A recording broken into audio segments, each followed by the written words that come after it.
Hi, I'm Austin Zimmerman with Sawblade.com, and in this video today I'm going to show you how to replace the brushes on your Q700. Before handling the brushes, make sure that you're wearing proper eye protection. We're going to need a flathead screwdriver to replace the brushes today on our machine. Take and remove the plug securing the brush down against the motor. Back it out just enough until you see it stop to come out. Release it slowly because the brushes are spring-loaded.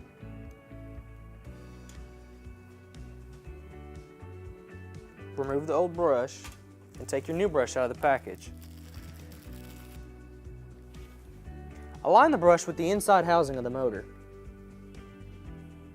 Take your plug and compress the spring and also ensure that the brass piece aligns with the inside of the housing. Now take your screwdriver and fasten the plug down against the back of the motor.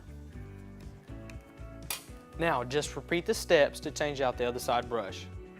I'm Austin Zimmerman and thank you for watching. Sawblade.com. No middleman, no markup, no problem. Go direct.